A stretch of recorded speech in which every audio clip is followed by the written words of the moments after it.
The views in this podcast are those of the contributors and don't necessarily represent those of CISL, the University of Cambridge or Investec, and should not be taken as advice or a recommendation.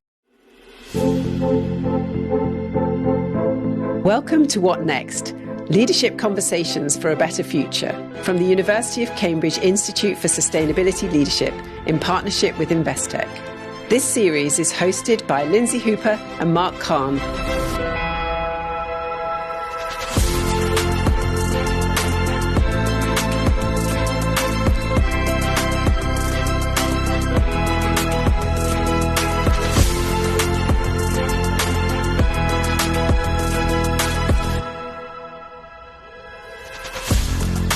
Hello and welcome to What Next? Leadership Conversations for a Better Future, where we explore how leaders can help build future-fit economies.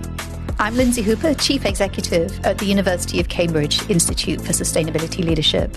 And I'm Marc Kahn, Chief Strategy and Sustainability Officer at Investec. Together, we'll bring fresh perspectives, provocative questions, and conversations with leaders who are shaping the future of markets, business, and society.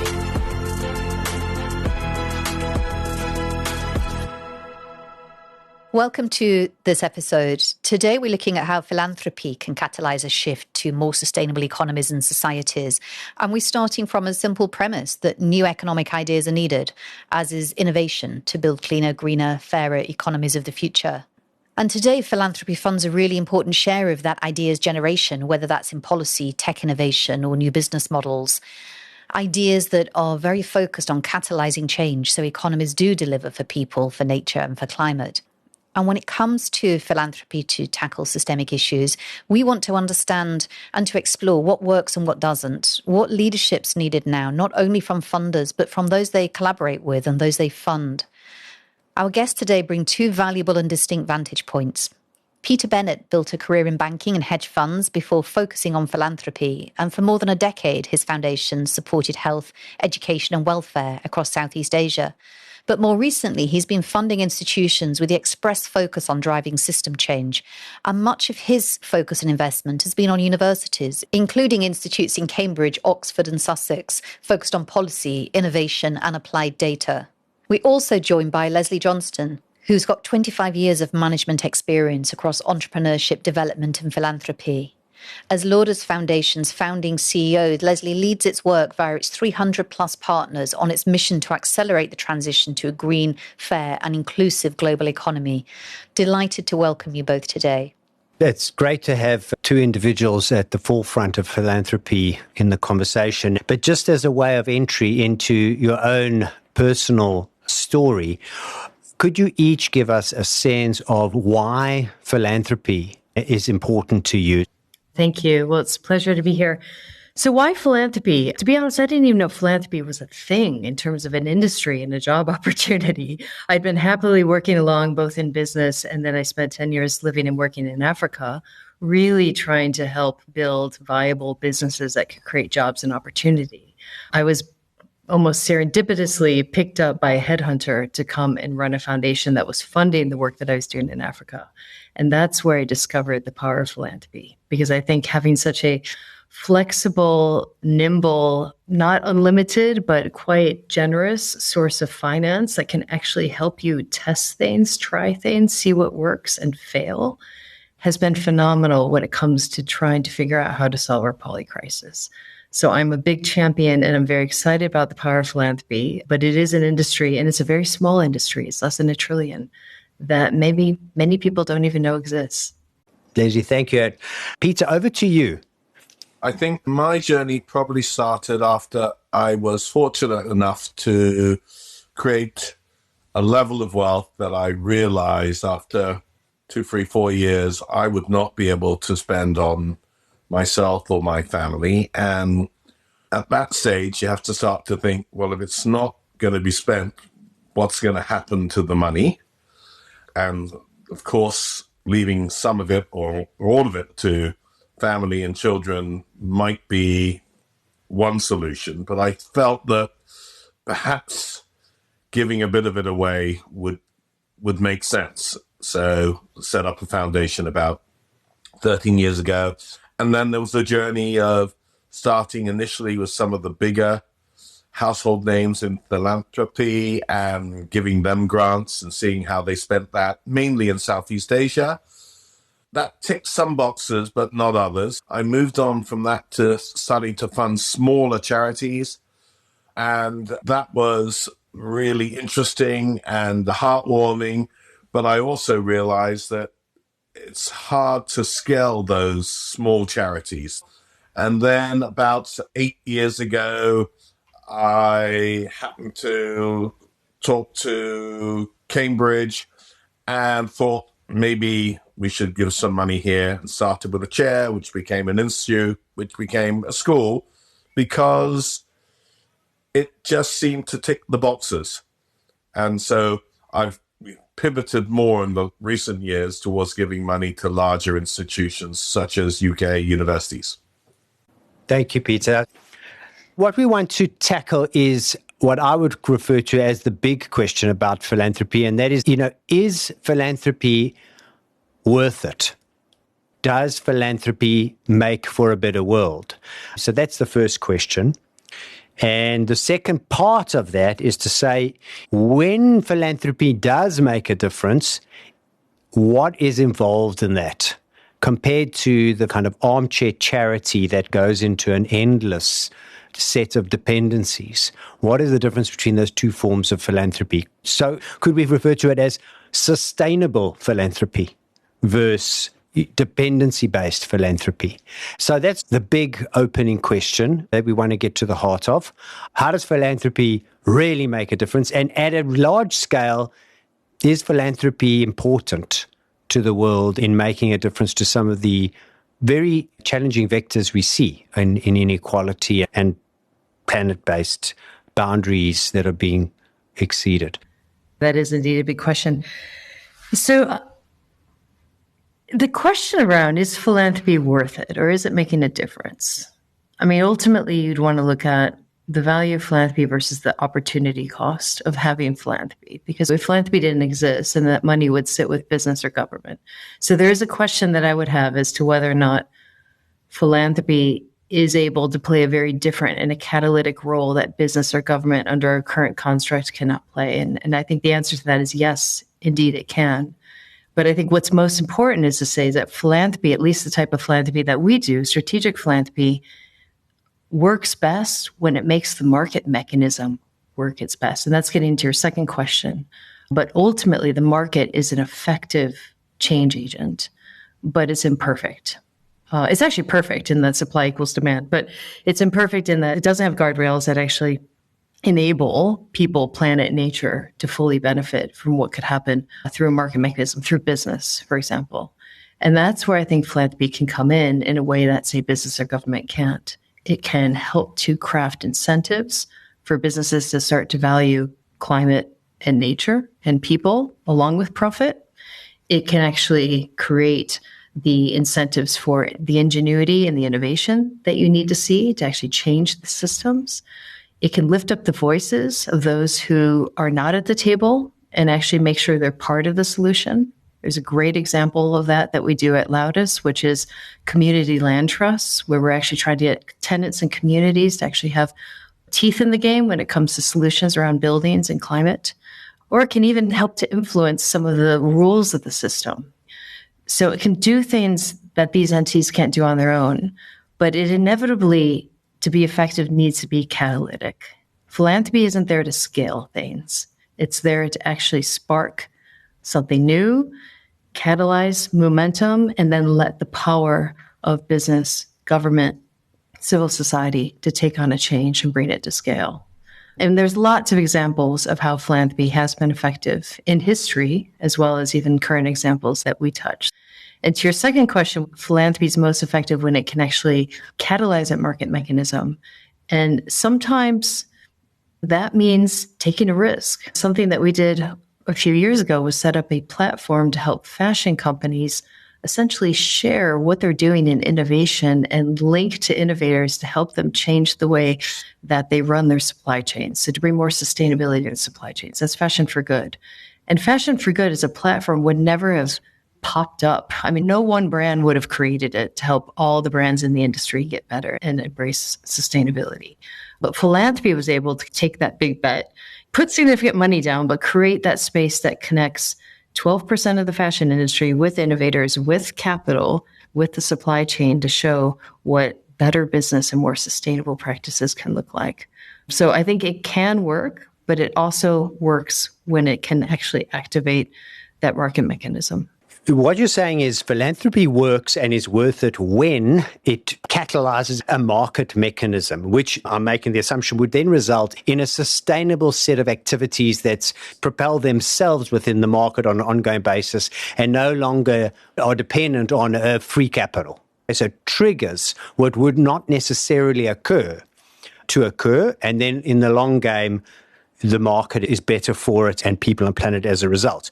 Does that mean, Leslie, and in your opinion, that charity to the poor in a kind of pure charitable sense is not the best form of philanthropy? Or do you think that that should also happen but is something different? Yeah, we absolutely need that. And what I'm saying by preferring this type of strategic philanthropy doesn't negate the need for the more charitable philanthropy. People are suffering, actually today more than ever. So we do need that. What the difference is, the type of strategic philanthropy is also looking at how do we tackle the root cause of the issue that is causing the suffering in the first place. Thank you, Leslie. Peter, over to you on the grand question.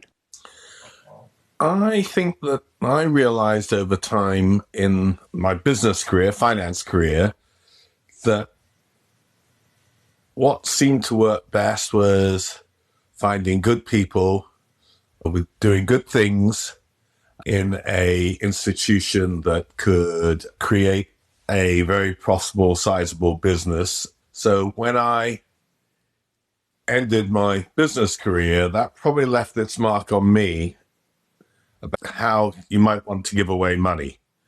Find really smart people doing good things for institutions or building their own institutions that could make a difference. Trying to find institutions that I think will not disappear when the charismatic individual running them passes away or passes it on to their children who don't have the same charisma. It's safer to find institutions that could perhaps take good ideas and make them last for decades and then centuries.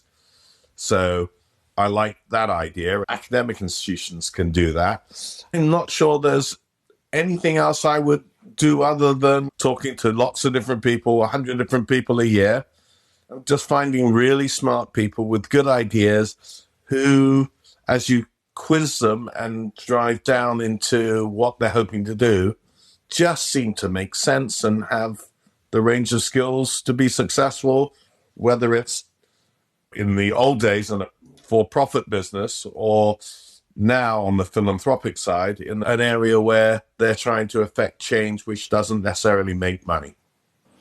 I want to come to some of the practical examples, and you talk very compellingly about finding smart people and backing them, but the domains in which you've found the people and invested them have been in places where it's around innovation and policy and new economic ideas. But I'm interested in, are there real world examples where you've seen that through investing in people, you've seen things change in the real world? And Leslie, I'd love to come back to your offer earlier to bring some examples to the table about where has work been catalytic. But I'm just interested in examples of how the kinds of approach that you support actually has led to shifts within society. Public policy was an area where I felt that if only we could have better public policy, wouldn't it be great to allow institutions who could research, explain, and persuade others to introduce public policy that I felt might be, from my perspective, more efficient and ideally more inclusive. So that was Cambridge.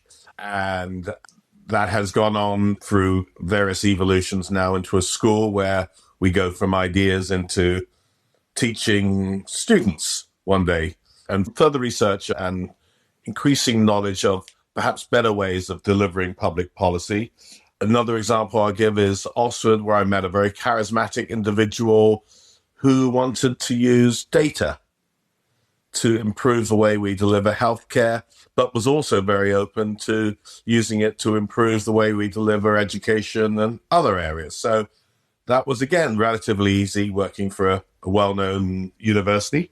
The Science Museum were looking at funding for new labs, and I said, there's nothing here that I'd fund except for the Wonder Lab, which is for kids, because everything else that you do looks backward, and I want to look forwards. So there I met an individual who said, no, actually, we want to do that too. So we agreed, let's do a Tomorrow Lab that will look at the challenges that science should be thinking about looking forward. But it's finding the right institution. Science Museum within the UK, Science Museum's a logical place. But you have to meet charismatic individuals who like the idea that either they propose or you propose, and they quickly latch on. And I think the things that I've done have tended to be really just conversations with smart people about whether we've got a meeting of minds of what might change the world. So I wanted to respond to your challenge as to an example of where this has been effective and where philanthropy has been effective. And I want to take a card from Larry Kramer, who used to run the Laudes Foundation, because he's always told this story, and I think it's very compelling, is that the neoliberal capitalism that we all know and defines how we operate and how our businesses are successful really started as a gathering of people at the base of Mount Pelerin in Switzerland with a very compelling vision that was slowly backed by philanthropists. And the role of quiet philanthropy over the years to back this way of thinking, in combination with academic institutions like the University of Chicago, was involved. And focusing on ideas is what made this so powerful. And I think it's important to point this out as an example, because what we know to be the way of operating, and of course we know there's challenges with neoliberal capitalism, which we're trying to address with climate and nature breakdown, and how can you make business see value in addressing those things. This started as a very decentralized thing. And I think where these philanthropists, these early philanthropists were very successful is they didn't try to centralize. They didn't have KPIs. They didn't actually require annual reporting that outlines all the activities you did. They slowly found those with the ideas, maybe to what you're just saying, back them quietly and help link those ideas to policymakers who could put those ideas into policies and rules, and link those ideas to the public through narrative that could bring broad support for it. So it's a very interesting story of how over decades philanthropy can be very effective. Now, if I fast forward to now, there's a lot of philanthropy, for example, climate philanthropy, that's really trying to tackle the climate crisis using those same tools. We use those same tools. We use narrative to try to show the positive solutions around climate action, or we use rules of the game to work through, say, coalitions of C40 to try to inspire mayors of cities around the world what could be possible if they put certain incentives in place for the areas they govern. There's all these tools that I think are really important. And where I think maybe we've been most and least successful has been on the policy side, because I think we've had a tremendous moment in the world where there's been a surge of sustainability policies, CS triple, CSRD, et cetera. And now we're seeing the pushback on that, which makes me realize, and I think this echoes what you've already said, is that the rules are really important and we need to support them and we need them to lift the laggards, but they're not sufficient in themselves. We need these other elements that can bring other folks along. And that's why initiatives like I mentioned, Fashion for Good, are really successful, because innovation is fun and sexy and people want to be part of it and they want to invest in it and they want it in their supply chain. And I think there's a lot around kind of the creativity and ingenuity of business that philanthropy can help lift and hopefully bring others along. A very big systemic historical perspective on philanthropy, which I don't think many people who listen to the podcast would have ever registered philanthropy in that vein. This is a very powerful idea. The conversation for a better future is had when you have powerful leaders who collaborate with the benefit of capital in a giving way, and look at the problems of the world and say we can change it. In the early days of Laudes Foundation, and we were only 5 years old, our original theory of change was very simple, which was we're trying to change the mindsets, rules, and power dynamics in our system to help us better address what we said at the time was this dual crisis of climate and inequality. Now we know it's more than climate and inequality. It's nature, it's cost of living crises, it's lots of crises, geopolitical tensions that we're discovering. But ultimately, philanthropy should try to change those deeply rooted kind of root causes of these problems. And mindsets is one, power dynamics. Those who have the least power in the world, think of a garment worker in Bangladesh. They have no power, hardly, yet they have probably the most to lose when it comes to rising waters because of climate change. And innovation, narratives, all of these elements are critical for doing that, and philanthropy can play a role. So you're right. I think that to change a system, this is a story of systems change in which philanthropy has a role. But everyone else has a role too. Business, government, investors, workers. We're all on deck. I think that I completely agree with those comments. It's only a part of the solution, the capital that is put into and the individuals who are working in the philanthropic sector. And within the not-for-profit sector, there are places like universities that can do things that perhaps would not be done in the private sector or even by other types of charities. So they're a little less selfish about sharing ideas than maybe the corporate world. I found that in funding 3, 4, 5 of these, now they can all talk to each other and see that, oh, you're doing something very different than we do as economists. Oh, you're doing something very different in health than we do as engineers. That having an innovation lab which is run by an engineer, talking to a public policy lab run by an economist, talking to a applied data science lab, which focused on medical health run by a doctor and an epidemiologist. When they get in a room together, which I try to do, as I used to at JP Morgan or in the hedge fund world, you just put smart people together and say, okay, what's this hedge fund doing that's so different than the other 10 hedge funds that have got Sharpe ratios of over 3? And we just thrash out, what is it that really gives them their edge? And you kind of need to know about a lot of different ways of making money in finance to be able to identify those that have not just 2 or 3 ways, but have 5 or 7 ways, which gives them a higher Sharpe ratio. So I can go back to finance. But a lot of what I've done is really just drawing on what I learned from the finance world, that you put people who have a different knowledge base together, and if they respect each other, they will share. And so many new things are starting to come out as these individuals talk about focusing on their particular problem using the skills and models of others who don't come from an engineering, medical, or economics background. Thank you. I'm really keen to dig deeper into your respective insight into really what works and also lessons along the way about what doesn't work, perhaps. And you've talked really compellingly there about, I suppose, diversity of discipline and getting smart people in a room. I'm also interested in philanthropists alongside other players in society, back to that point about engaging and influencing with policy or catalysing changing markets.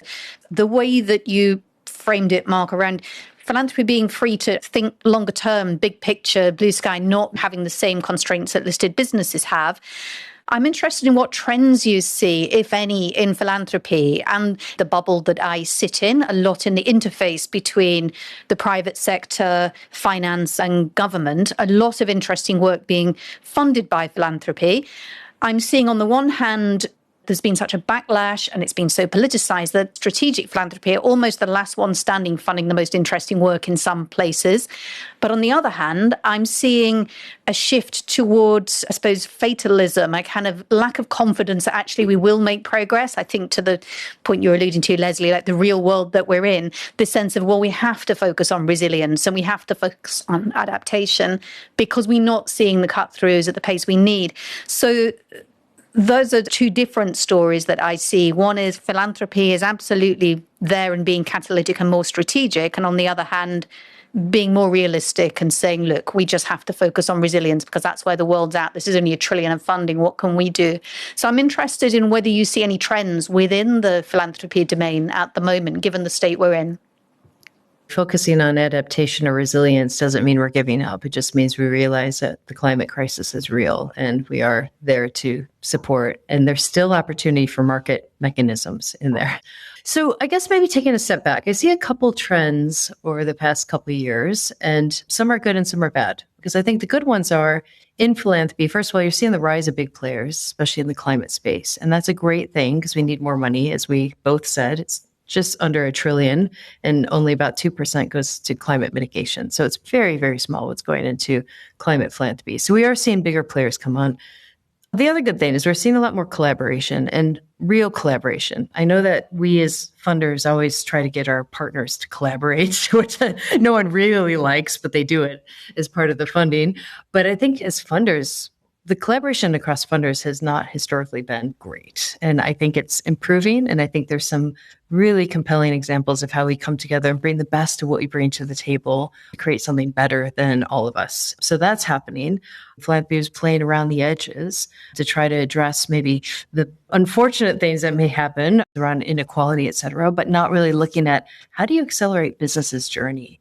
And everything from, say, the industry hub that you see popping up with ClimateWorks Foundation to the work that we're doing, the work that more corporate foundations are doing, that's super exciting because I think we all know that we need to lift up and accelerate this journey by business and industry. I think what also is happening at the same time is there's more scrutiny on philanthropy. And that may, as you say, lead to some funders maybe pulling back and being a bit quieter. Philanthropy is probably one of the last, I wouldn't say unregulated because it is regulated, but actually there's probably little controls on philanthropy that you see in other sources of, say, finance. And that actually can lead to perceptions of outsized power. That could also lead to some organizations playing in spaces that maybe they shouldn't be playing in. So I do think that there is more scrutiny on that. And that's not a bad thing necessarily, but it does mean that funders need to act differently. I think that we're picking up different tools as well. So grants, of course, is the currency of foundations. But I think the rise of venture philanthropy, which is not a new concept, it's been around for decades, but is actually gaining traction, as well as other ways of investing, is getting quite exciting, I think. Even we at Laudes do mostly grants, but we've also made investments where investments make sense. And we see that more and more in the space. Peter, are there any trends that you see in the space that you're in? I think that permanent capital is really valuable to anybody. Providing piecemeal support to charities or educational institutions leads to outcomes that are not nearly as good as if instead of giving people £400,000 a year, you can give them £10 million. And if they're set up to manage the money so they can generate, let's say, inflation plus 4 type returns, which well-run endowments should do, that's a more powerful way to achieve long-term change. So it goes against the grain of a lot of historical philanthropy. It has tended to be smaller grants, do this project, do that project, we'll see how that goes and we'll build. But most people receiving capital would rather have equity capital rather than debt with conditions that could be withdrawn, or rather than annual grants, which changes funders. So just permanent capital for supporting the ideas you like. A small number of ideas rather than 20 different charities, maybe 6 or 8 rather than 20 or 30. Yeah. Okay. You're talking about the backing people, getting disciplines together, about the way in which you're funding fewer things and funding them well so they set up to succeed. I'm interested in any other insights from your journey in philanthropy about what works and what doesn't. When people said, well, why are you doing this? I've said, I do it for these reasons, and I'm very instinctive. I didn't start with a model for giving. I supported some of the biggest charities. I supported tiny charities that were spending £25,000 a year. And I've ended up most recently in the last few years giving money to academic institutions, mainly in England. That was my journey. I just think everybody's going to have their own journey, starting with how they came to where they are. I think when I reflect back on what works, and I guess the caveat being that we're still a new kid on the block with just about 5 years under our belt, first, starting with the end in mind, because I think as a relatively smaller foundation, I say smaller vis-a-vis the big climate giants, because we give away 65 million a year, we have to be really careful on where we choose to play and make sure we can be catalytic in doing that. So to do that, we need to be clear of what our winning ambition is. And we spend a lot of time up front thinking about where we're going to play and how we're going to be successful. And it's not everywhere, and it's very focused on specific industries and specific areas within those industries and specific levers that we pull. So there is a strategic shift there that I think is important, because it's very easy to get a little bit distracted and then you end up spraying and praying. So be very focused. And I think also find great partners. I mean, that sounds really obvious, but we're not the ones making the change. We're not at the front lines. It's the partners. And not only finding great partners, but supporting them so that they can not only do great things with your support, but also be stronger as a result. So non-financial support to partners has been really important. We have an internal goal of how much of our grants should go out as general operating support. We have a lot of tools that help our partners strengthen their financials, help with their fundraising, help with marketing, or whatever it is, so that they're stronger as a result of our partnership. So that's really important. And I think the final thing is that ultimately, as philanthropy, we are one of many players that are trying to create this change. So forget about attribution, focus on contribution. And if you focus on contribution, then your end game or your outcomes you're going for need to be systemic outcomes, and you need to be really clear on what it is and a clear way to measure it. So we've come up with a way to try to measure where we're seeing those shifts in the system. It's not perfect, but it's actually quite compelling to help us understand how much we, along with many others, have contributed to, say, the shifts in business behavior or the way investment money is flowing.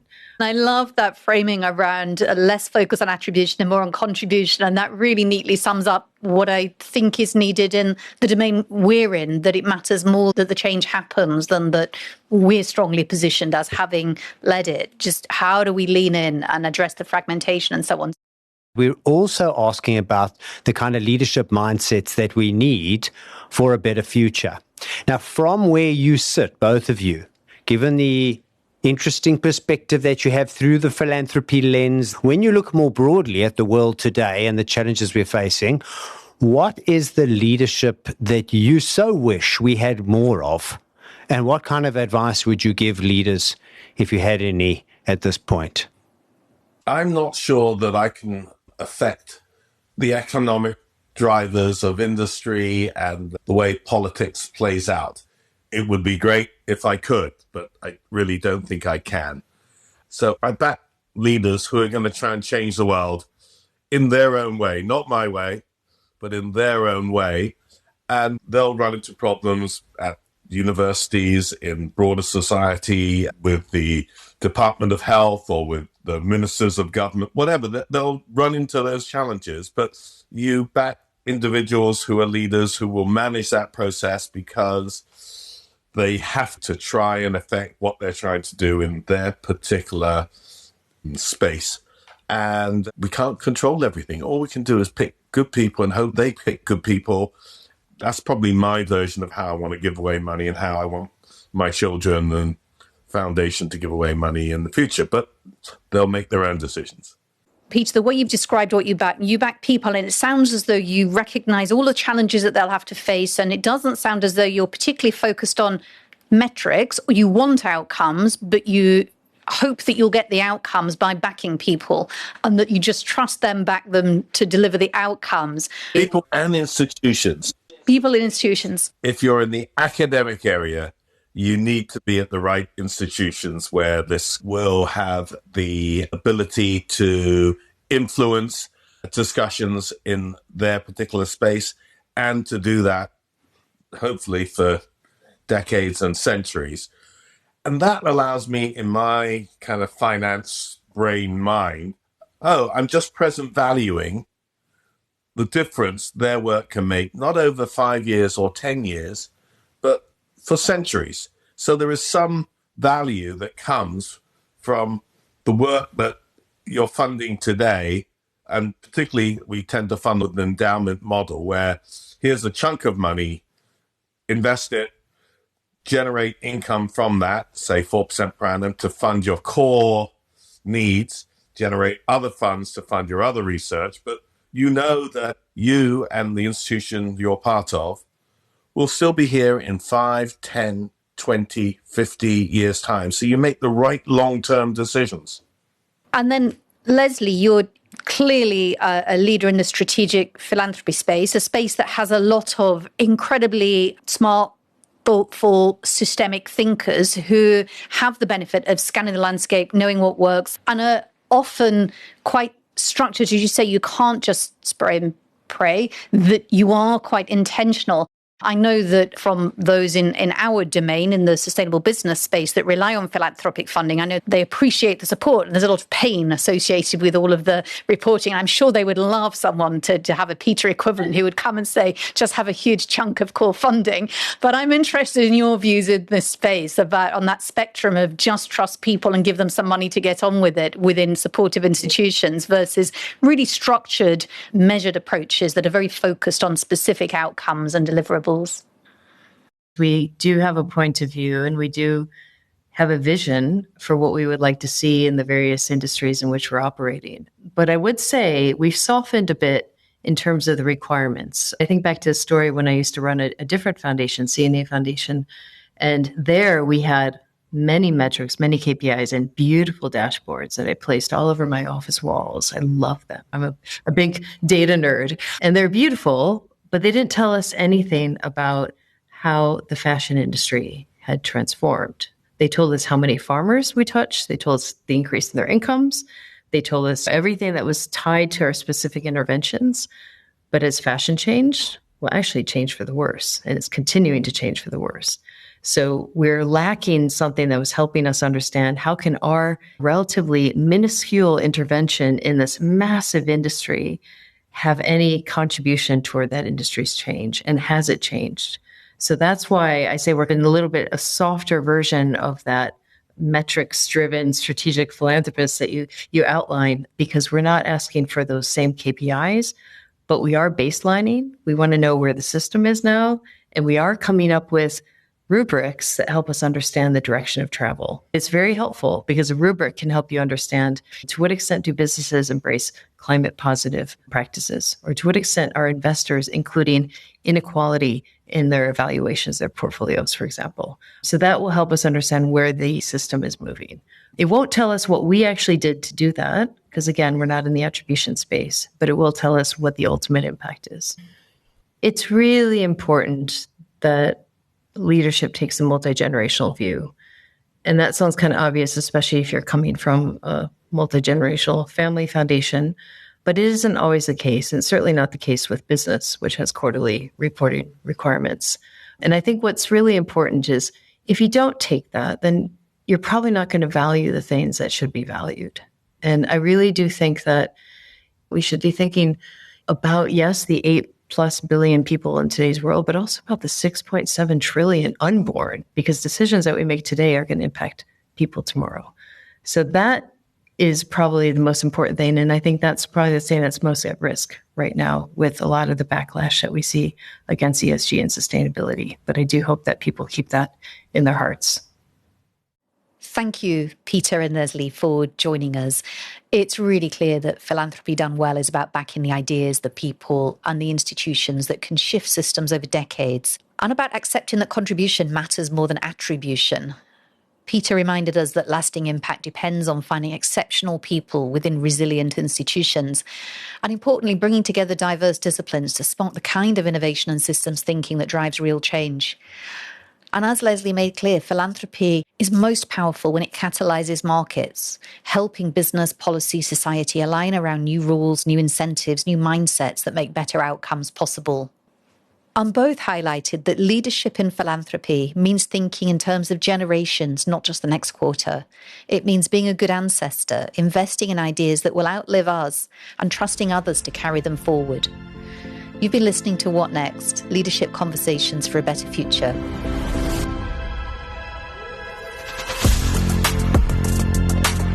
This show is presented by Lindsay Hooper, Chief Executive of CISL, and Marc Kahn, Investec's Chief Strategy and Sustainability Officer. The producers are Carl Homer of Cambridge TV and Alexa Selwood. The executive producer is Gillian Secret, and it's produced in partnership with Investec. Thank you for listening. For more episodes, subscribe on any major podcast platform or visit the Leadership Hub on the CISL website or Investec Focus. You'll find the address in the show notes.